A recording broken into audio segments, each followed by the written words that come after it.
আজকে যাব বড় আপুর বাসা, তা নিয়ে আজকের ব্লগ। ভিডিওটা দেখতে থাকুন, অনেক চমক পাবেন। এখন বাজে সকাল 8টা। আম্মু রুটি আলু ভাজি করে দিল, আমি খেয়ে নিলাম।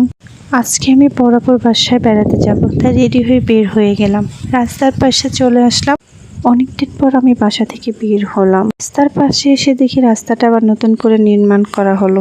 চাঁদপুরে আসছে প্রধানমন্ত্রী তারেক রহমান শাহরাস্তি ওয়ারুক বাজারের পশ্চিম পাশে খাল খনন উদ্বোধন করবে।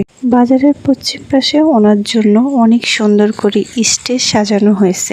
কিছুটা সময়ের মধ্যে চলে আসলাম বড় মসজিদের সামনে। বাসায় চলে আসলাম। এখানে এসে দেখি আপু অনেকগুলো আম কিনে নিয়ে আসলো। আম খেতে আমার অনেক ভালো লাগে। আপনারাও যদি চান আমার বাসায় চলে আসতে পারেন আম খাওয়ার জন্য। আমার বিরিয়ানি অনেক ভালো লাগে। এসে দেখি আপু বিরিয়ানি রান্না করলো, বিরিয়ানি খেয়ে নিলাম। খাবার খেয়ে রেডি হয়ে বের হয়ে গেলাম। সাথে আমার বড় আপুর মেয়েও যাবে। আমি আর ও যেখানেই থাকি আমাদের ঢঙ্গের শেষ নাই। মেয়ে মানুষ মানিয়ে হচ্ছে ঢং। ও আমাকে একটা ভিডিও করে দিল, আমিও তাকে ভিডিও করে দিলাম। দুজনে মিলে ভিডিও করতে করতে বাজারে চলে আসলাম।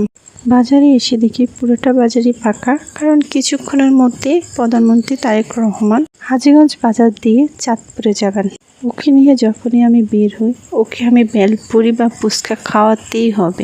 আজও পানিপুরি খাবে, তার বাহানা, তাই তাকে পানিপুরি কিনে দিলাম।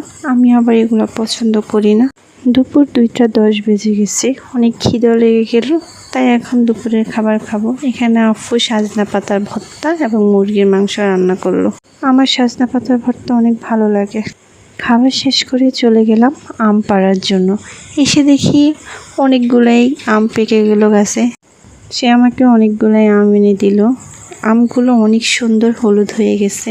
গাছ থেকে অনেকগুলো আম পেড়ে আনলাম। এখানে আফু আচার দিবে, সেই জন্য আমগুলোকে মাঝখানে দিয়ে 2 ভাগ করে নিল।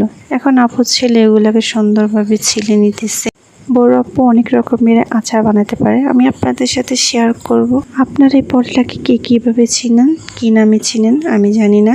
আমি এটাকে বিলাতি গাব হিসেবেই চিনি। এই ফলটা অনেক মজা খেতে।